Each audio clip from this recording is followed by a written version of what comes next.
yi tunayon wa tunayo eneo bi mi do gbe nu toro mi tole bi bo do gbe nu me po mi po no po vodungbe wa ile do ena chenu ye do iwe no de mu ali clan we ziza to do me bi do pere pere o me bi kanama was influence na nya khosu du to ena che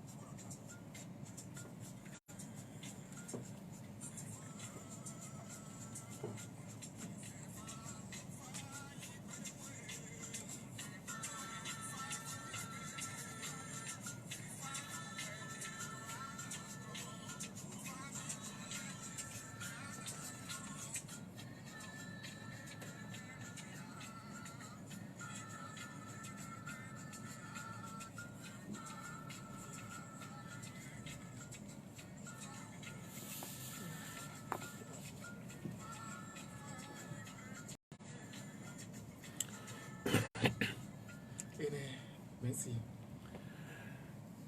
Il ne faudrait pas simplement voir à travers le chapelet divinatoire ou la dimension consultative d'un Bokono. Et maman, fa bon et compla o akuma kan Bokono ton abi e o ni no me Bokono no no kande ndi biomi o. Car le Fa, c'est tout l'univers. Do fa wekezo bi kwiwe ropo. Et chaque peuplade utilise des dimensions de travail données ou des cérémonies pour pouvoir retrouver cette paix.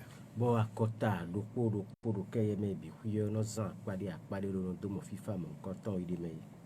Essayons de voir les choses beaucoup plus grandes et dans l'interprétation de nos différentes légendes et aphorismes, nous allons mieux appréhender Fa.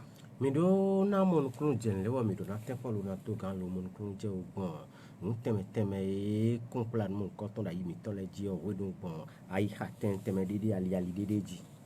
Plus vous élevez votre conscience, mieux vous profitez de la vie. Eyin da meji mi si hu tempo lo lo no kun mo je nu mele tite ngbe o mi na si hu tempo lo mo kun je gbe o ho de digbede.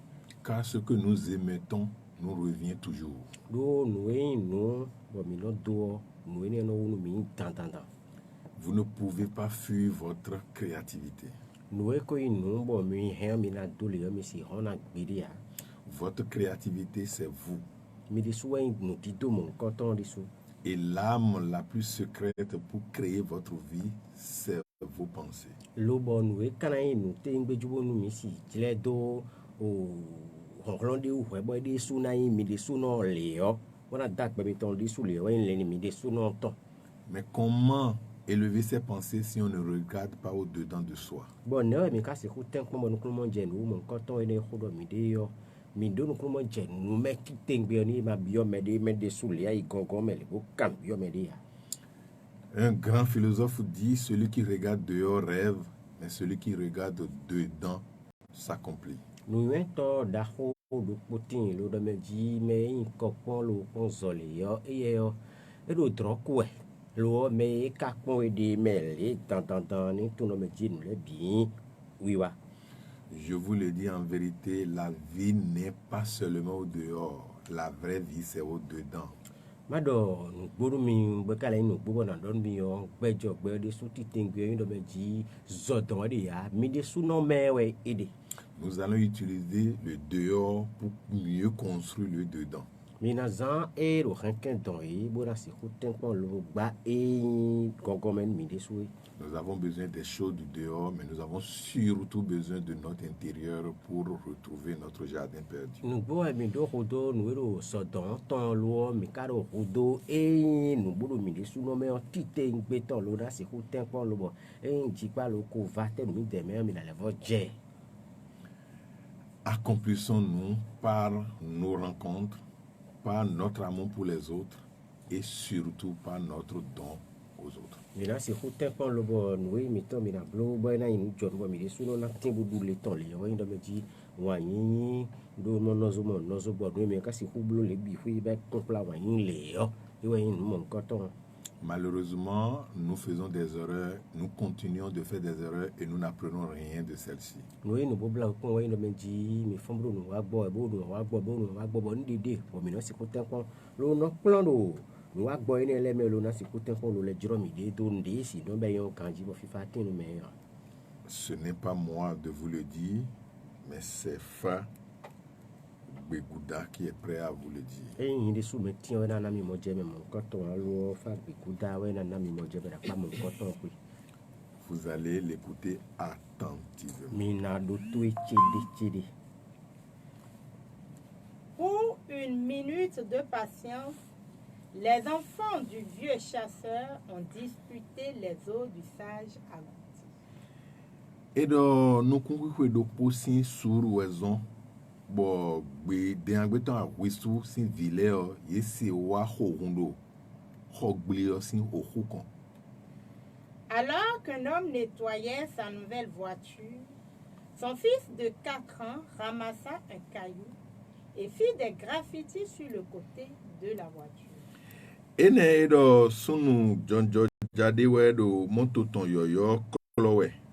Et quand nous montons blower vite on peut vise au kende rwandais boiti akpade vo bokadje gingendo au monto audi.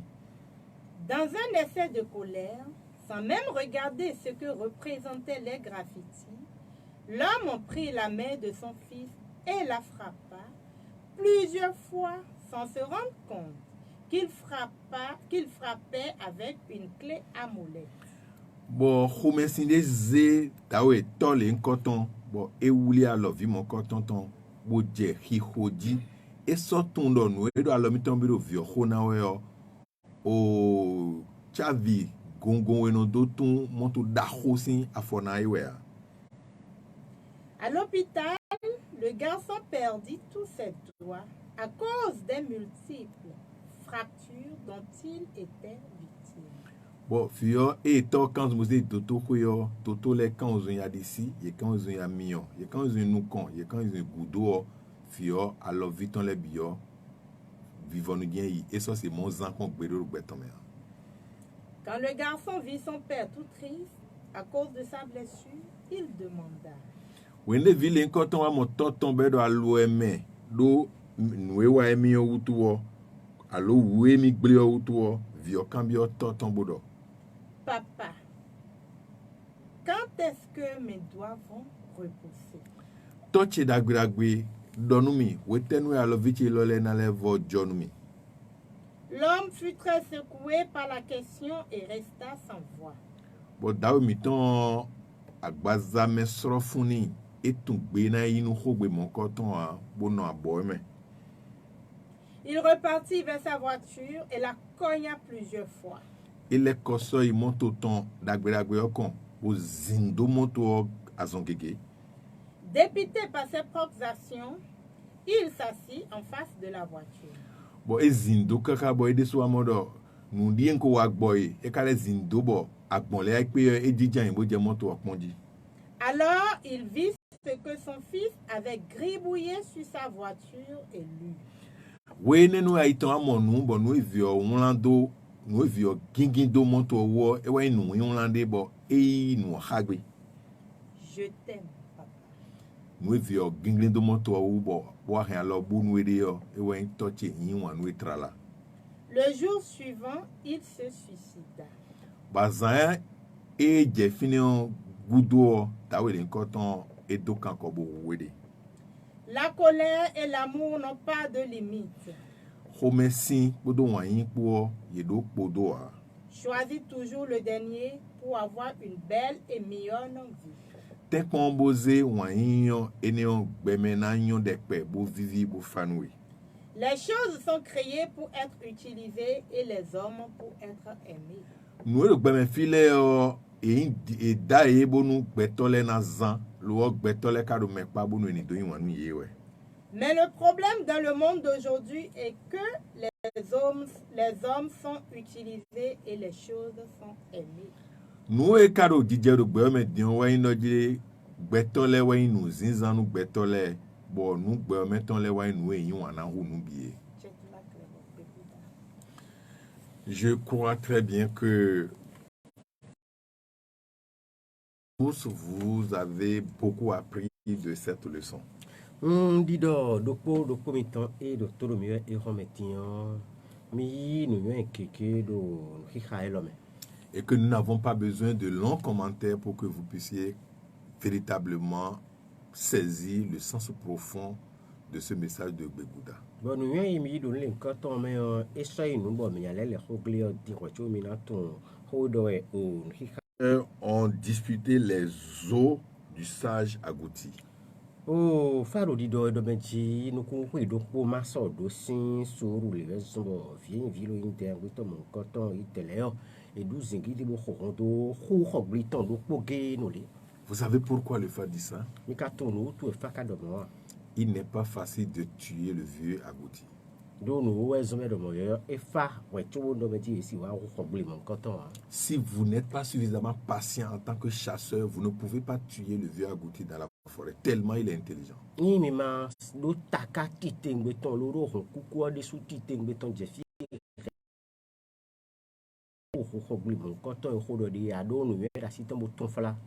D'abord, quand il va sonner 21h, il va laisser tous les petits agoutis sortir dans le champ de cultivateur pour manger.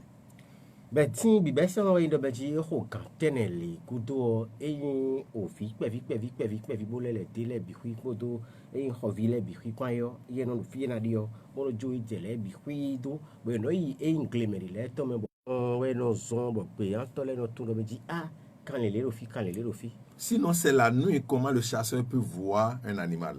Mai mo amina to no beji san kuku asin bo sin flu me we no de an gbe to kan bo no kun lo bo to no beji ni le fi. Et puisque les autres agoutis font du bruit, le chasseur s'arrête et c'est là il va torcher l'endroit et pour pouvoir abattre l'agouti qui faisait du bruit. Do mina mo do beji fiene we dero singidio luero zungo mele yo de agbeto je fine mo koton kan ne me we na ita zoton do fie singidi ne de lo tado kan mo koton le ji lo se ku wuye tele. Mais s'il n'y a pas du tout de bruit, le chasseur peut passer à côté encore et encore du groupe d'agoutis sans rien entendre, donc ne peut pas songer tirer dans la forêt. Oni do meji singidi makatinga mo koton me abondo meji o khoini leteru fine ma singidi do e adagbeto je fine kana to gbon e ren ira la paton fe be ran din bo gon fi ko infi do lo be bi hui lo kan e mo ndi wa. Et c'est pour ça que le vieux agouti va rester tranquille dans la forêt et laisser les petits qui ne maîtrisent pas encore la vie faire du bruit. Ene wazon bo khogli bon koton khodo di yo ino jo e khovile do bo idele yo ino ikaka do nu ye ton koton flabo mais de le ko do nu ye mon koton. Et quand jusqu'à un moment donné vers 23h comme ça, les autres allaient finir de manger sans aucun problème, il va sortir lentement de la grande forêt, rester à l'orée de la grande forêt, brouter quelques herbes et retourner encore rapidement dedans. Cela ne dure pas plus de 2 minutes. Bon, renouer mais de l'air idée non singidi kon kaka lo le ko eyan e na si kan uropo vele mo lo na ton lo asunto wona mo gbe hande bo du pe vide ifine ni de no kon we lo le ho bi asunto me hui we. Vous allez me poser la question où se trouve la patience du vieux chasseur. Mi rami na kambia mi do meji ndo mo dian fite o kuku eyin o de agbeto ton kadi aji. Le chasseur connaît bien cette scène, cette méthode, cette ruse de l'agouti, du vieux agouti. E de agbeto mon koton mi na to no meji e to wole wole tite ngbeton de agbeto mon koton to wole wole o khogli mon koton e kho me ko nu ye no e no zan yo e to ri sur ton. Et quand les autres font du bruit là-bas, il reste tranquille et lui-même ne bouge pas. Il attend aussi au-delà du bruit ce qui va se passer. Bon, renoué, revi mon coton le singidi jile, des soumeti on tin, ogo den beton tin. Pour tin kaka no du singidi ton bilo. Bon, nous era joro singidi ogudo ewe ye no duto. Les moustiques vont le piquer, mais il n'a pas le droit de les tuer. O eyin za supe mi de ton e sungbo mon coton na du echo e sikudo o ronron lo rouye.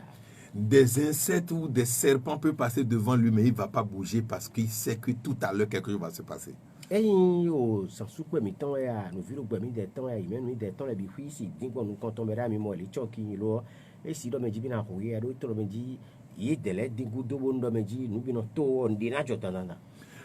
Parce que si jamais il bougeait ou il fait un geste, le vieux agouti saura et il va disparaître. Ou il va rester seulement tranquille et rien ne se passera. Do dɔ me dzi nu ne le dindi efla vo be e na de so do nu le na bina blo le yo xɔ gbli me nkɔtɔ koto ke tapa on de ri ete mi ekpe de pɔn e lu so me na tɔ sin kaka bo dɔ me dzi wa dza na mo ebo wa dza so da de gbe ya.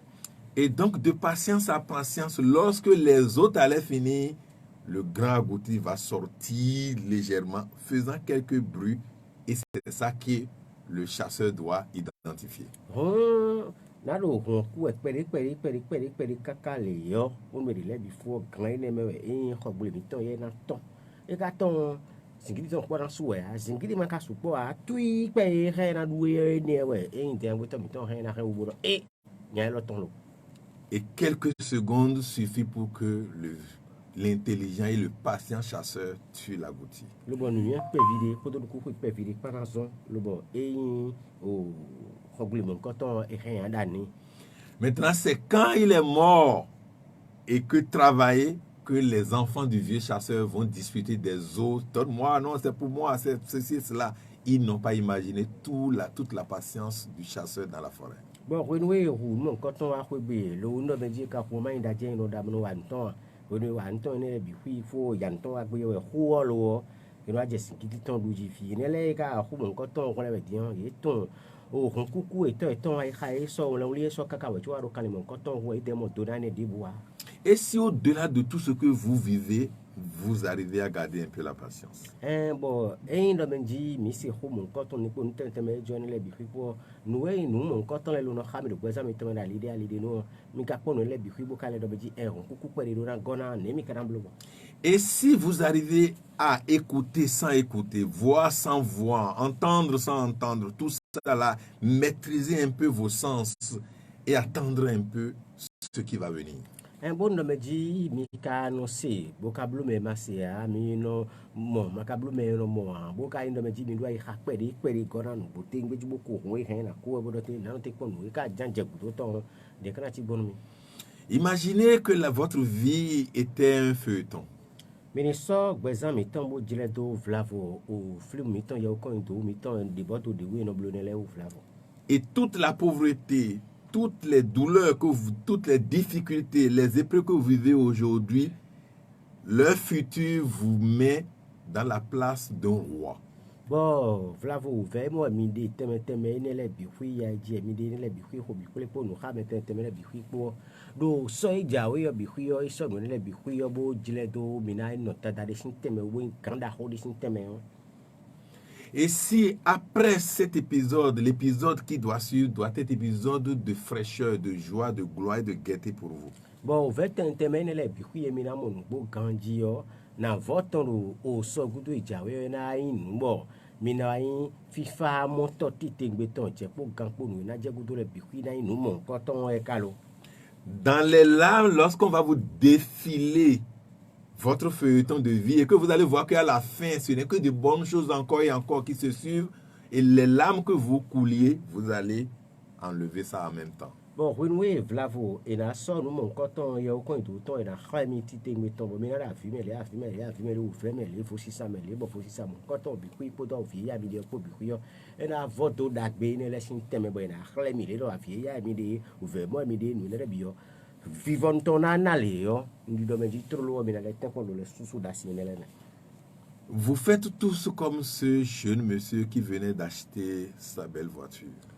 Mi non blo nous dit nyami ton yo ko mi de bo ye xomo to ton yo lo di mo fi ton a clean de lo ran de wo do. Toute votre attention est sur votre voiture et non même sur les gens qui sont autour de vous. Nous ko ya xami ton bi fu yo no no we di am moto mi ton jiwe no e so yin me le to mi le jiwe mi tele so perido a. Je connais des gens qui lavent 4 fois leur véhicule par jour alors que eux-mêmes peut-être une seule fois. Moto ton de so e no klo ya so ne mo gbero po me e de so boya e kono si hu do mi de so na sindo ibo chi o gbero po vivant. Et puis il utilise près de 10 seaux d'eau pour laver son véhicule et lui-même un demi-seau d'eau. nous les y en a des ben jamoto mon to kon kologbe yo si wo bo bure ndo si on so e me no dondo e si je o mo po so kolo moto mon ko to na e le su meti en ka ja wo legbe flavu we into won e si on si so po vlomo. J'écoute au moins 80 personnes par jour, mais 79 vont parler des problèmes de cette existence. Oh, beto e no docteur gbero problème le no ikande o pamo lo mi pon kaka o kande gbaine le me o no e no bono jo ma do e ma te de po a no e no jo ro keme fi yo bo no e ro ha yo kokro ko ho ro. Mon boulot ne va pas bien, ma femme est ceci, mon homme est ceci, mes enfants sont impolis, ils sont des drogués, des trucs comme ça que tu vas entendre encore et encore. Bon, il y a quoi dans les dogues, non, mali, ici, ton les no, asu, ton les no, habillé de sous nos mots, entame, boumé, asu, mi, asie, mi, asu, mi, ton azo, non, nous, les lions. Faut si ça n'est les gens, ouais, hold it, donc, gossi, nous, des tons, nous, hold avec pili, à nous, béret, hold bien, et nous, des tons, c'est nous, C'est normal qu'on pose ces problèmes à quelqu'un qui peut voir loin. Nous, boy, ben, j'ai hâte me dire rien, nous, mais rien, nous, pétons, et nous, rien, rien, nous, j'ai so, garou, mais il y a une problématique que je n'arrive pas à comprendre.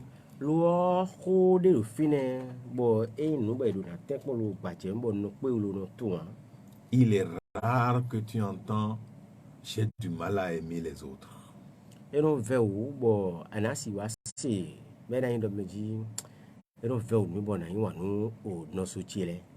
Quand quelqu'un te dit ça, tu sauras que un début de quelque chose commence par briller dans sa vie.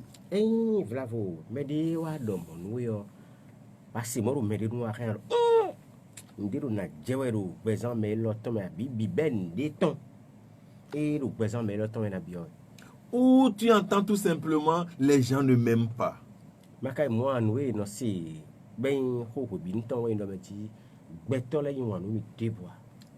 comment est-ce que tu dois attendre l'amour des gens lorsque tu n'es pas prêt à offrir 1000 fois l'amour que tu veux des autres? Nous cambions des sous, mais si cambions le nez quand d'eau, mais de l'étang. Bon, on va les sous. Ama si routin kwa luna wai mon coton nabi de nozotoui la kwa tout l'air. Tu n'es pas capable d'aimer ceux qui sont autour de toi. Tu n'es même pas capable d'aimer ton propre fils. Tu préfères ton véhicule que ton fils. Aïe, mais bon, peut-être les doués à peu loin ou ye, à me ya doué à peu loin ou ye, et n'a rien bien de me dire fito et des soulaires à peu loin ou ye, nous pouvons y aller, moto tout et coco et ouais, à et tu vas jusqu'à briser la main de ton fils pour une chose. Bon, il y a zon et à de nous moto, nous avons les kakabo iso au fito ici en l'eau tombi bah. Et ce n'est pas fini. Lorsque tu as reconnu ton erreur, au lieu d'apprendre de celle-ci pour pouvoir accompagner l'enfant, tu vas jusqu'à te suicider, créant encore un autre vide autour de cet enfant. Bon, il y a bleu, il faut, mais, la direct mon coton, faut dire rien de nous, c'est nous, mais dire, aussi, nous, mais dire, ah, lui, un dire, un camp bleu, bon, les lions, et oh, comme si on les ont, voilà, ils montent mon coton, qu'on le bandé, ou goulot, bilo, ah, il est au ready, à rouer, on connaît clair de me dire, à connaître ça, d'ouvrir le lolo d'éto, présent, pour finir en dessous de ton médo, et dans les barres, pour fumer un temps. Et ce que l'enfant avait écrit sur le véhicule était meilleur que le numéro même que portait le véhicule. Le bon, nous, nous avons vu et mon coton rando, mon tout et les gens à tout, banton, ou et on ton et de monter tout bien numéro matriculé. Il dit tout simplement, papa, je t'aime sur ton véhicule. Nous, nous, et si tu avais pris une minute ou une seconde de patience pour aller voir ce que l'enfant avait fait.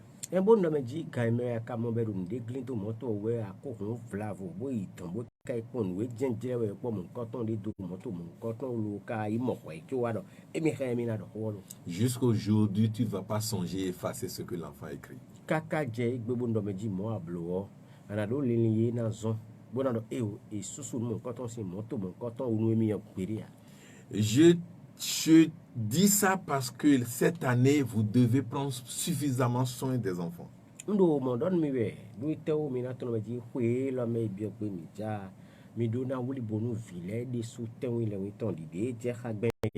C'est une pure révélation. Faites attention. Protégez les enfants. Ne les laissez pas sortir seuls, s'il vous plaît.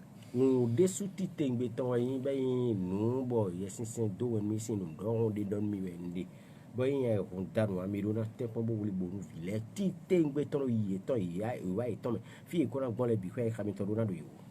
Et pire, il faut tout faire pour ne pas permettre à ces volants, à ces oiseaux volants de nuit de les embêter.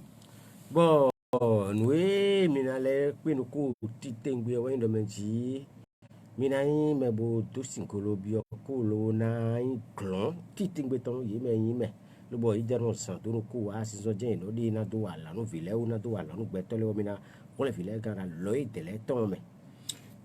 Beaucoup de dimensions de consultation à mon niveau et ailleurs montrent que les griffes des oiseaux de nuit sont aiguisées pour cette année. Oh, nous cambiolé de 8 les beaux motos, nous de 8 les gégé, le conti, pour de fide, quoi, yo, kéké, ton, et des indes, me dit, il délai, il n'a rien fait, il délai, ton, quoi, là, mais nous, boy, bien, comme il y a bon à dan. Voici que sans la patience, vous êtes prêt vous-même déjà à faire du mal sans le savoir. Mi de soukadi, mado, ron coucou, les cocorocos, mi de sou, mi rien, mi na wayan, nous fimi ton les podos, ron la mi ton, pas maton. Regardez ce que l'enfant a écrit, papa, je t'aime. Cela prouve qu'il est encore dans le jardin parce que sans amour, vous n'avez pas droit au jardin. Do mi pon, oui, en vie, quoi, vie, mon coton, là, et papa, y wan, oui, ouais, là, on éclate de me dire. Me voit, mais si, non, tu pas, mais. Alors, essayez de retourner dans le jardin avec confiance, patience et amour. On peut nous mais na tempo lo na level ti pa mais ton podo on coucou podo o wayin podo nous je ha bo fifa bi quoi. Je ne peux pas trouver des épreuves sans songer courir derrière la solution. De mo do menji kwe lo me bi egbe mi ja ti o yi me ne le khodo mi de yo yi na da nu ti ti ngbe ton le yo yi de so on sort autour à Ranouti, beau moi, les andénomi. Vous allez, là, je vais dire tout ce que vous allez faire de façon lente et vous allez essayer de prendre note. Oui, n'a donne de propos mi temps, n'a donne mi tête, bon, tendo, mi dit, de propos mi temps, mi rien, mais là, c'est pour tempo yissé, d'idée, j'ai ragmé. Et vous qui ne pouvez pas le faire, calmez-vous. Chandeur de la paix a déjà pris la résolution de faire ça et vous pouvez passer. Bon, mais nous devons dire que mi c'est pour tempo le bleu de notre mi temps, hein. Oh, mi a conti, chandeur de la paix dessous, et n'a non pas mi lo na goût mon coton nous de propos mi temps, mi c'est quoi, mi rien na todo yana bébé. C'est trouver 41 formes d'eau différentes. Nous devons, merci de dire, oui, de me dire, mina mon signe, ton hier, au vovo, alors pas, écoutez, dans torche, les, il y a mon propos carré, nous comptons. Ça peut être fleuve, ça peut être rivière, ça peut être lac, ça peut être bas-fond, ça peut être creux de montagne, creux d'escargot, creux d'arbre, un peu au niveau de la racine de bananier. N'oubliez même pas ça, ça c'est le plus important. Donc, je dis, si je suis en train de me dire, si ça m'était, tant il y a un messi, tant il y a un jabo, sinon, quand il y a un timé, jabo, ou sinon, le guihome, jabo, sinon, le parole, si tu me temes les bihui, ou que timé, un jabo, sinon, les dimés, les tadi, néo, il va te. Si vous n'arrivez pas à trouver 41, avec 16, ça peut déjà aller pour les débutants. Et donc là, si tu me temes les numéros, les mails, les bons métiers, matin, pour le 41, quand ils nous pour les pour ta photo, nous comptons pour les pour nous mais le beau bataille, il y a un bleu, mon coton. Et vous allez triturer tout simplement 3 feuilles dedans. Il s'agit seulement de Sififama, de Afama et de Tiayo. Bon. e ni sin yene le mi mo bi hui so pe yo mi na te kon lo bo na ba o amadile sin fifa ma we mi na ba afama mi te ton yo mi na ba chia yo mi te ton yo mi na ba lo na kutu bi hui ko do si eni ele po Et vous versez une bouteille de parfum Saint-Michel dedans. bon mi na ba chelu mi ton e o Saint Michel ton ine yo mi na te kon lo o gro ko kon do si ne me. Il n'y a plus rien que vous allez trouver. Voilà le grand secret que vous avez. Nous descendons, bon, minamo le bleu, quand on a nous d'arro dogidi bourla de pone on ami. Vous allez vous laver un peu seulement dans l'eau. Vous vous lavez la veille et vous commencez par vous laver jusqu'au 12e jour du mois de janvier. Et bon, et au kuyo pour kene bon mina biomele yo mina le pone ko mi le pe ko e po mi a rosin san kaka no azan we go e hui me mina bio ton on kan 12 mina zan ja sa negbe. Vous savez, si vous faites ça, aucun esprit mauvais ne peut passer dans n'importe quelle dimension pour vous embêter. Et do meji mi blo nu mon koton nu bo e na ye gawe a ye fuwe a de buwe na yin bo yin ye barabara le bo do meji e wo e mi na donu gbleru mi wo e si hudo holo mon koton pere a. Parce que lorsque vous avez toutes ces différentes eaux, l'eau en fond s'appelle tout simplement la solution. Si, la solution. Ron do meji si teme ne le me ra ho do meji minite kon lo bayo inele yo. Et na wole mi kan do meji ete ze simi de ton ye li do fon gbe me e do sin kon ni ba we de o e kan bio sin kon blon do fon gbe me e we ko yin fun e mo do meji ko fo ai. Et n'oubliez pas, regardez bien les feuilles qui sont rentrées dedans. La première feuille, c'est sin, fifama, le sin. L'eau est encore venue. Lubo mina kon o amatin teme e be teme le tajama nu konton e be teme o sin fifama il est que la solution FIFA. Et la deuxième feuille, c'est Afama. Vous connaissez, c'est la feuille de l'immortalité. Bon, oh, minamo, et we go, c'est de même Afama, et oh, et non coupé. Vous savez bien, même si on prend une feuille, quand on était à l'école, on mettait ces feuilles dans le cahier et ça pousse même dans le cahier. Oui, mais na kondo we ndo meji Afama mon koto ko do dine ko ne mi aso me iwe bo ndo meji me shinto yo no ito yo no pe dile yo e ro so do kai me le yo ano kai ma ko ile nu lo le je woji. Et troisième feuille que vous ne maîtrisez pas bien, c'est Chiayo. Bon, ama tongo e mi manu ko kun je wo de din so mo we Chiayo mi ton ye. Et qui dit, à défaut d'être roi des feuilles, je suis la reine. Bon, ye rududo e do ko gbeton me robeji masi ho tada no amale bia mi kain o ahosi no amale. Et c'est lui que les pères comme Atavi appellent Bodokhli, son nom secret. Bon, enewe o tochi ya tavido ho itedo o no koton todo we no lo Bodokhli. Et il dit tout simplement Nyek Bodokhli no beina mamea. Bon, et donc, si vous utilisez ce taux, non seulement vous dites non à tout ce qui est contraire à la paix, et au même moment, vous vous protégez et vous relancez dans vos activités. Bon, nous n'aimons plus yo.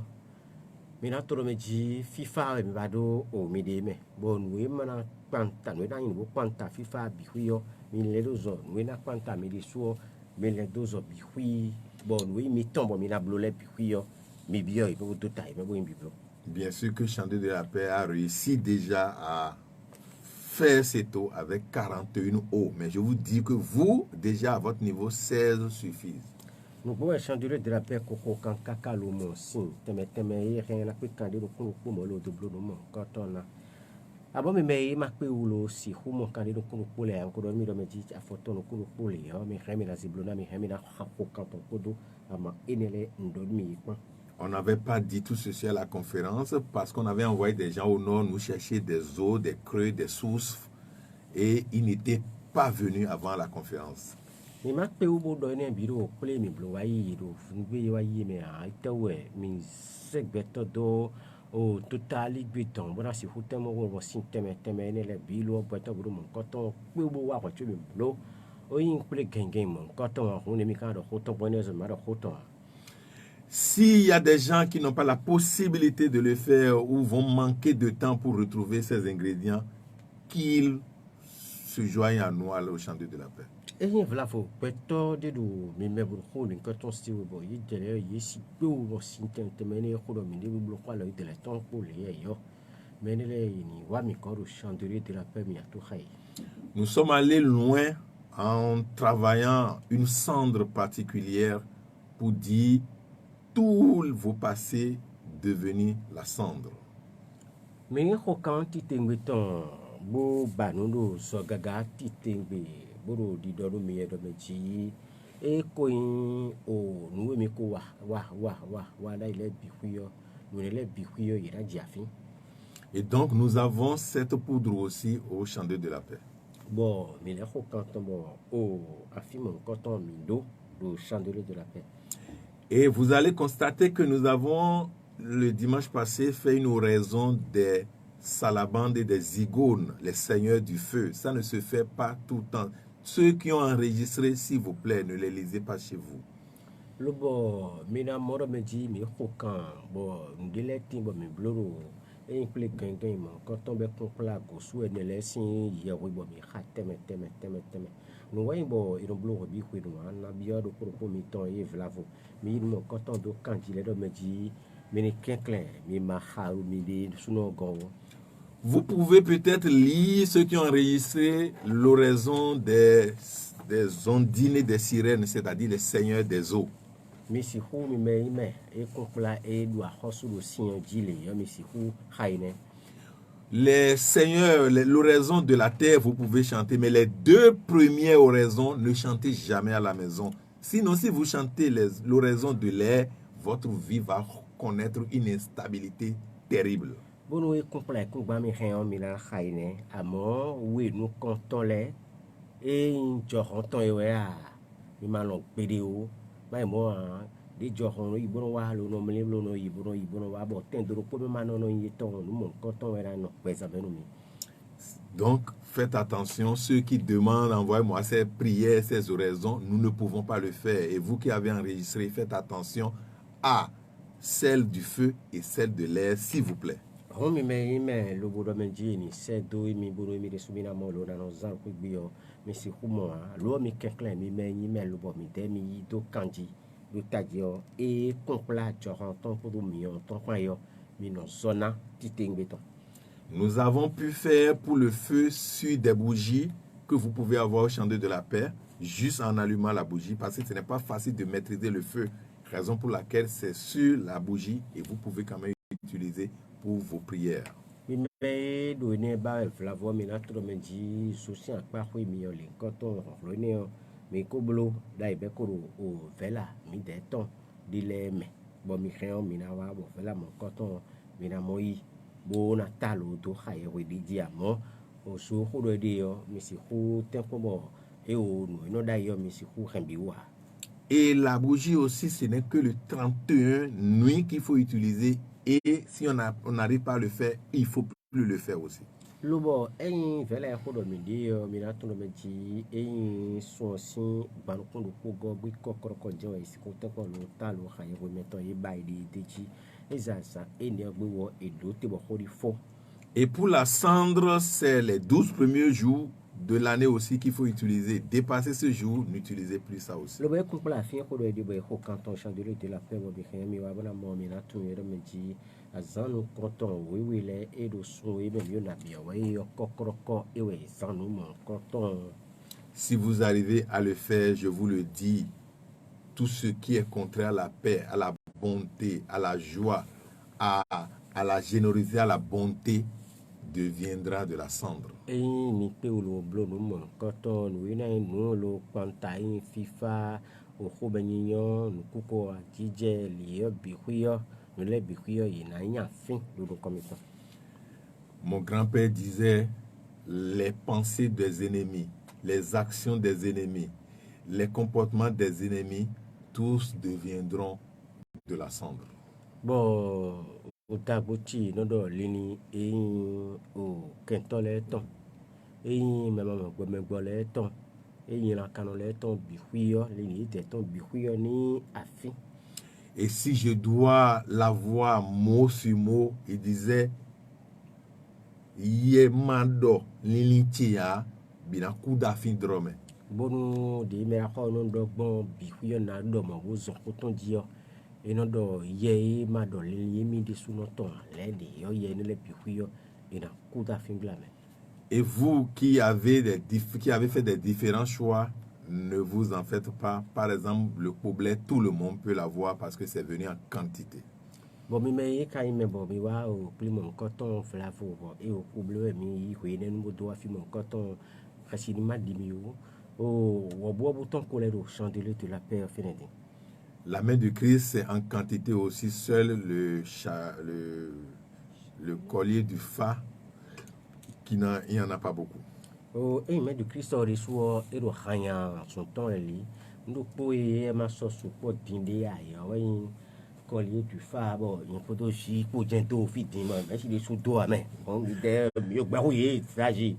Mais ce à quoi je dois vous inviter, c'est le chapelet du fa. Il faut que vous ayez ça. C'est votre chose. Ce n'est pas seulement des boules qu'il faut égrener, mais c'est rempli de pouvoir. Bon, oui, na donu mi bo don bo tonu mi titi bo to mi na ya bo jeme no bolo na do dans me we o chapel ya faton ne we mi do na san titi bo to o bokin di bodo de po mbo to ame ho su e di me titi bo to mo asi ça le di me.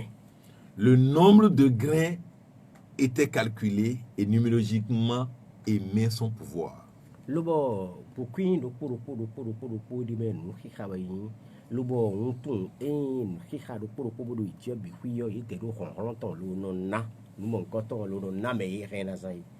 Et ceux qui ont demandé comment égrener, qu'est-ce qu'il faut dire, je mets à partir d'aujourd'hui jusqu'à jeudi matin, je vais tout faire pour en faire un papier afin que tous ceux qui vont prendre ça auront le papier pour pouvoir lier à la maison. Bon, mais kado de si khagben kambio mi wele yo mi masi ko men debo be si gbetin kaka jasan ton gbe yo na ho kanton lo bo wala wi rien to khada bio na wala to wi maji do poro bo bi me ime lo na ton gbe ton lo wa ho ko gbe le yo mi wa ran so de jin mi bo mi na tun lo lewe khagben be yo iri.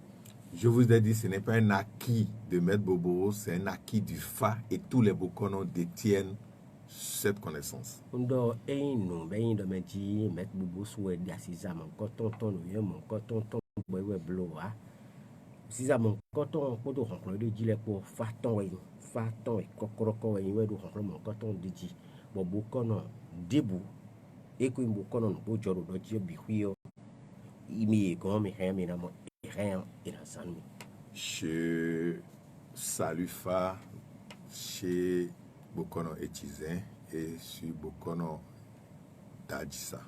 Nous bon ye va ye me lo to bi fa do meraho o Bokono Etizin ko morko le to bi meraho o Dadjissa. Je n'ai pas oublié Dada Voyon et puis Bokono Talan aussi. Lubo nkale won tata o Voyon nkale won e Bokono la aussi de soir. Et je suis complètement à terre devant Bokono Kenkwe Batremi et Bokono Akporogan François. Bon, il tobi gomi do meraho mi ton o Bokono Kenkwe Batremi gon podo meraho François Akporogan nou kon Ti Olu Asakwe.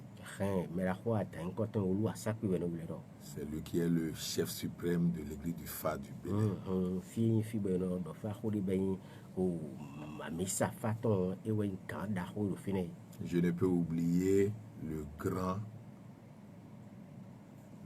des grands, qui est le roi de Cana. Nous lui adressons notre salutation. Tata le ton me le ton e do o kanaton yo to kwi sedi biro ko mi ton mi jagbete. Une partie de son nom me plaît beaucoup.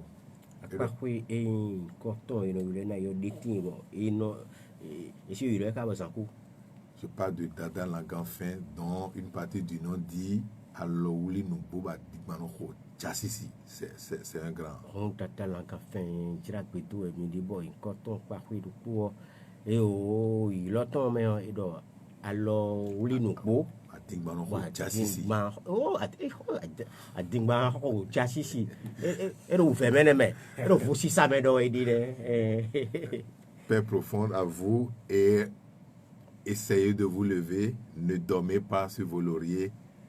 Comprenez que partout où vous passez, il y a de petits obstacles et c'est à vous de les prendre et de les jeter loin de la rue. Oh, facilement dit mieux, l'eau mi bien me dit mais beaucoup de nous y était beton l'eau tout dans me dit n'déro so maman yo a fi bien bon les mon dit doit li quand on dit la tin l'eau na tin à mon musée on les bosé nous tout mi temps musée habitant les nous les biquets d'affaires on vient de bien les dit me dit bon ko y tin mi.